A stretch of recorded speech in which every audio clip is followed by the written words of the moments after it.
मुझे याद है जब मैं अपने स्पिरिचुअल फादर के पास जाता था, जब वो इस धरती के ऊपर थे, तो वो मुझसे कहते थे कि pray more fast the more, कि तुम्हारी लाइफ में प्रार्थना और उपवास अधिक अधिक इसे करते रहो। परीक्षा के समय में, ब्लेसिंग के समय में, हर तरह। तो आज जब आप इस वर्ड को सुनेंगे, मेरा बिलीव है कि परमेश्वर भी आपसे बात करेगा। बाइबल कहती है वो आपके अगुए के द्वारा भी आपसे बात करता है। इसीलिए जब शमूएल नबी को परमेश्वर की आवाज आई तो उसे वो एली की आवाज लगी, क्योंकि परमेश्वर ने एली की आवाज में ही उसे आवाज मारी। नहीं तो वो कभी एली के पास जाके ना कहता कि क्या बात है, तूने क्या आज्ञा, तूने मुझे आवाज लगाई। उसने कहा नहीं। परमेश्वर उसे और भी आवाज लगा सकता था, और भी किसी आवाज में उसको आवाज दे सकता था, लेकिन परमेश्वर का एक मैसेज था कि वो आपके अगुए की आवाज से आपसे बात करता है। आज वचन को हम पढ़ेंगे, लेवी व्यवस्था 23 उसकी 22 आयत। जब तुम अपने देश में के खेत काटो, तब अपने खेत के कोनों को पूरी रीति से ना काटना और खेत में गिरी हुई बालों को ना इकट्ठा करना, उसे दीनहीन और परदेसी के लिए छोड़ देना। मैं तुम्हारा परमेश्वर यहोवा। ये तब की बात है जब परमेश्वर ने इजराइलियों को मिस्र से बाहर निकाला। और जब परमेश्वर ने इजराइलियों को मिस्र से बाहर निकाला तो परमेश्वर ने उनको कुछ व्यवस्थाएं, कुछ नियम, कुछ हुक्म मानने के लिए दिए। परमेश्वर उन हुक्मों को मूसा को बताता था और मूसा फिर उन्हें लोगों को बताता था। बाइबल कहती है कि परमेश्वर ने हर एक प्रकार के नियमों को और व्यवस्था को बनाया। पाप बलि, मेल बलि, ये सब चीजें, दांत के बदले दांत, टाइथ देना, पर्वों को मानना, झोंपड़ियों का पर्व, अखमीरी रोटी का पर्व, पेंटिकोस, वो सारे इस व्यवस्था के नीचे थे। अब जब परमेश्वर ये व्यवस्था को दे रहा था तो याद रखो, परमेश्वर के वचन के पीछे आपकी लाइफ की ब्लेसिंग छुपी रहती है। कितना का बड़ा काम था जब जीसस क्राइस्ट ने उस अंधे को कहा जाकर शालोम के कुंड में धो ले। वो ये भी बोल सकता था कि जीसस क्राइस्ट, मैंने कभी तुझको ऐसा नहीं सुना कहते हुए किसी को कि जा वहां जाके धो ले, वहां जाके कुछ खा ले। तो बस हाथ लगातार लोग चंगे हो जाते हैं। लेकिन जीसस क्राइस्ट ने कभी भी एक तरीके से लोगों को चंगा नहीं किया। उसने अलग अलग तरीकों से, किसी को हाथ लगाकर, बाइबल में लिखा, किसी को थूक से मिट्टी को सान कर उसकी आंखों पर लगाकर, किसी को वचन बोलकर, किसी को ले हैंड करके, उसने पवित्र आत्मा को, अपने पिता की इच्छा को फॉलो किया। रिजल्ट परमेश्वर के वचन के पीछे छुपा रहता है हमेशा। छोटे से छोटा वर्ड आपकी लाइफ की बिगेस्ट ब्लेसिंग का कारण बन सकता है। इसमें लिखा हुआ कि जब तुम अपने देश के खेतों को काटना, तो अगर मान लो ये खेत है तो उसने कहा कि सारे कोने भी मत काट लेना, कोनों से भी मत काट लेना, सफा चट गंजा मत कर देना, उसको कुछ कुछ रहने देना। फिर जो दीनहीन हैं, गरीब लोग हैं, तुम्हारे इलाके के परदेसी हैं, वो आए और थोड़ा थोड़ा काट कर अपने खाने के योग्य दानों को इकट्ठा कर ले, अनाज को इकट्ठा कर ले, ताकि वो भी खाएं और भूखे ना रहें। ये परमेश्वर की आज्ञा थी। आप देखो, ये छोटी सी आज्ञा लगती है हमें, लेकिन देखो इस छोटी सी आज्ञा ने कितना बड़ा काम किया बोअज की लाइफ में। कि रूत जब बोअज के खेतों में बटोरने के लिए गई, वो क्यों गई? मैं आपको गांव की एक चीजों को बताता हूं। वैसे मैं शहर में जन्मा हूं, लेकिन अब मैं गांव में रहता हूं, तो मुझे पता है काफी चीजों। मेरा बिजनेस भी जो था मोस्टली विलेजेस में था, तो जो उनकी सारी चीजों के बारे में मेरे को मालूम है। एक इलाके में एक जमींदार जो होता है, जिसके पास खेती होती है, उसके स्वभाव को लोग जानते हैं।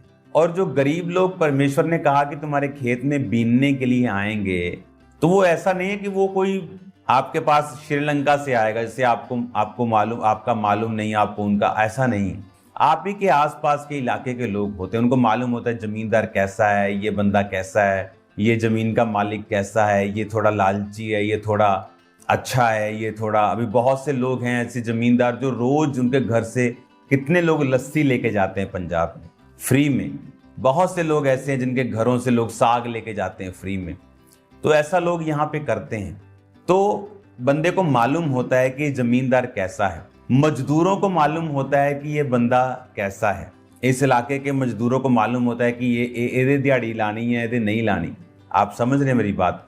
जब रूत वहां पे खेत बीनने के लिए गई, क्योंकि वो गरीब थी, अपनी सास का उसको पेट पालना था, कटनी का समय था, तो मजदूरों को बता देता कि अच्छा खेत बीनने जाना ना, तो बोअज के खेतों में चली जा।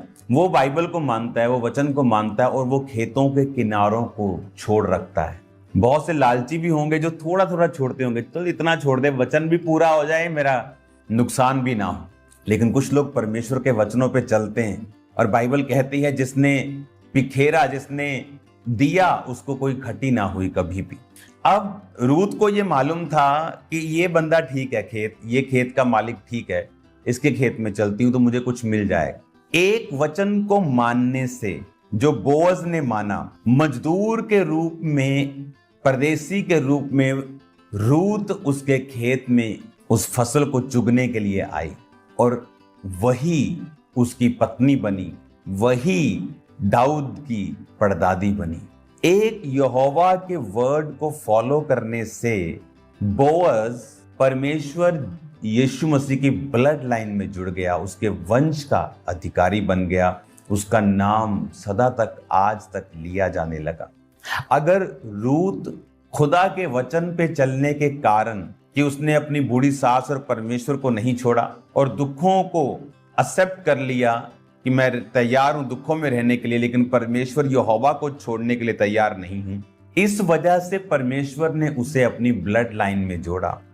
और उधर बोअज जो बाइबल के वर्ड्स को फॉलो करता था, उसने सब मजदूरों को कहा, सिर्फ रूत को ही नहीं, वो अच्छे दिल का था, जब भी कोई अच्छा मिलता था वो कहता था कि इसी पानी में से पीना, जो मजदूर खाते हैं उसी में से खाना, तुम इसी खेत में जो फसल रह जाती है उसको बिनना। अपने मजदूरों को बोल के रखा था कि ऐसी औरतों को तंग मत करना, वो भी बिब्लिकल था। रूत भी बाइबल पे चलने वाली थी, और बोअज भी परमेश्वर के वचन के ऊपर चलने वाला था।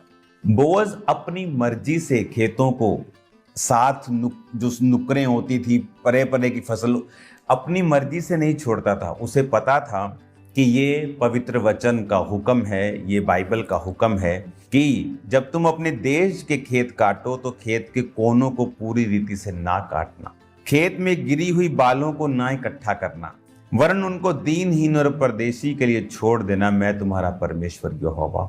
इमेजिन करो, बोअज परमेश्वर को मानने वाला होता लेकिन थोड़ा लालची होता, और खेत के कोनों पे फसल ना थोड़ी छोड़ देता, वचन भी पूरा हो जाए। तो जब रूत तो नहीं थी, अगर जब वो पूछती मजदूरों से, दीनहीन अपने जैसे गरीबों से कि किस खेत में जाएं जहां पर मैं कुछ ले पाऊं, जहां कुछ मिल जाए, तो कोई भी बोअज के खेतों को रिकमेंड ना करता। वो उनको रिकमेंड करते, उन पर जाने के लिए बोलते जो अपनी फसलों को रख छोड़ते हैं, जो खुले दिल के हैं, जहां मजदूरी पूरी मिल जाएगी, जहां फायदा होगा। तो देखो बोअज अपनी लाइफ की कितनी बड़ी ब्लेसिंग को खो बैठता और उसे हासिल ना कर पाता।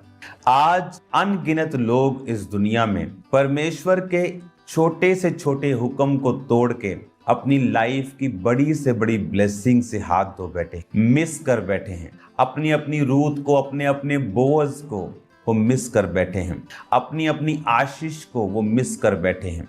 क्योंकि जब आप परमेश्वर के मुंह से निकले हुए वचन को सीरियस नहीं लेते हैं, एक्चुअल में आप अपनी ही ब्लेसिंग्स को ठुकरा रहे होते हैं। आप अपने लिए ही एक बंधन, एक बॉन्डेज, एक पुल, एक फालतू का स्ट्रगल तैयार कर रहे होते हैं। परमेश्वर के छोटे से छोटे वचन के साथ एक ब्लेसिंग जुड़ी हुई है। वो टाइथ देना हो, वो प्रेयर का हो, वो फास्टिंग का हो, वो हत्या ना करना हो, माता पिता की आज्ञाओं को मानना हो, मूर्ति पूजा ना करना हो, वो चर्च में जाना हो, वो परमेश्वर के भवन के साथ वफादार रहना हो, वो कोई भी छोटी से छोटी आज्ञा जो आप मानते हैं, वो आपकी लाइफ में एक बड़ी बरकत के दरवाजों को खोल देती है।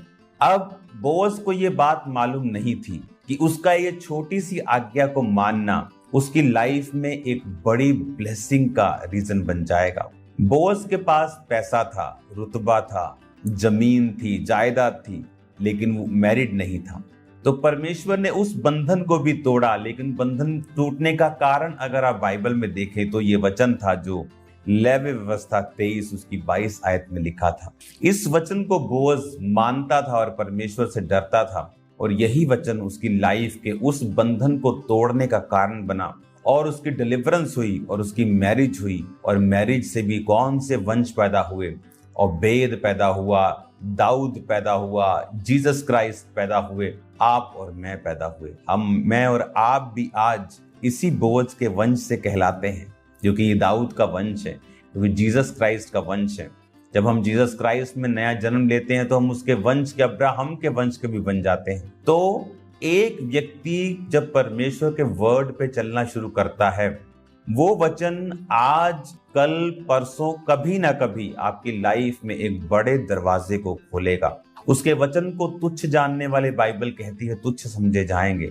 और पता नहीं कितने धर्मी लोग बंधनों में हैं एक वचन को तोड़ने के कारण।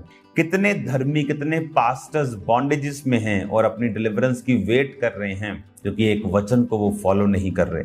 एक छोटे से छोटे वचन को तोड़ना हमारे लिए बरकतों का बंद होने का कारण बन सकता है। और ये बात हमें इस वचन से समझ आती है। और देखो कितनी क्लियरली परमेश्वर ने कहा कि जब तुम अपने देश के खेत काटो तो अपने खेत के कोनों को पूरी रीति से मत काटना, गिरी हुई बालों को इकट्ठा मत करना। और यही चीज उठाने के लिए रूत वहां पे एंट्री उसने की। और ये चीज बोअज इसीलिए करता था क्योंकि परमेश्वर के वचन में लिखा था। वचन में लिखा था तो वो फॉलो करता था। फॉलो करता था तो मजदूर लोग जानते थे। जब मजदूर जानते थे तो वो उसको फॉलो करते थे, उसके खेत में आते थे।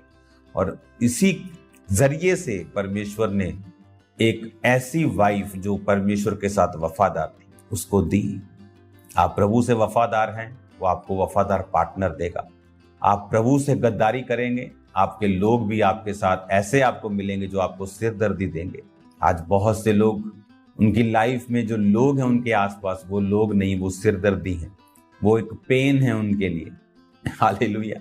वो पेन खत्म हो सकती है अगर आप परमेश्वर के करीब जाएं तो, और उसके वर्ड को फॉलो करें।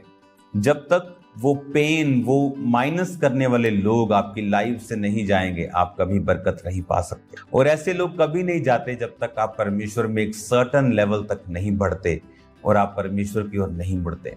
मेरा बिलीव है कि आप इस बाइबल टीचिंग से अब गहरी शिक्षाओं को हासिल करके इनकरेज रहेंगे खुदावंद में बड़े कामों को करने के लिए, और उसके वर्ड को जो छोटे से छोटा और बड़े से बड़ा उसे फॉलो करने के लिए। कोई वचन इतना छोटा नहीं, कोई इतना बड़ा नहीं। बाइबल में लिखा है कि कुछ पाप मृत्यु की ओर लेके जाते हैं और कुछ नहीं, लेकिन बरकत मिलती है जब आप वचनों को मानते हैं, चाहे वो छोटा हो चाहे बड़ा हो। वो आज्ञा, चाहे आपने बहुत बड़ी आज्ञा को माना है चाहे एक नॉर्मल आज्ञाओं को माना है, आपकी बरकत आपको फॉलो करती है। God bless you all. अपने हाथों को उठाओ। खुदावंद इन्हें ब्लेस कर, इस वचन के जरिए, इस टीचिंग के जरिए इनकी आंखों को खोल और ये कभी भी सेम न रहे। प्रभु यीशु के नाम में आमीन, आमीन।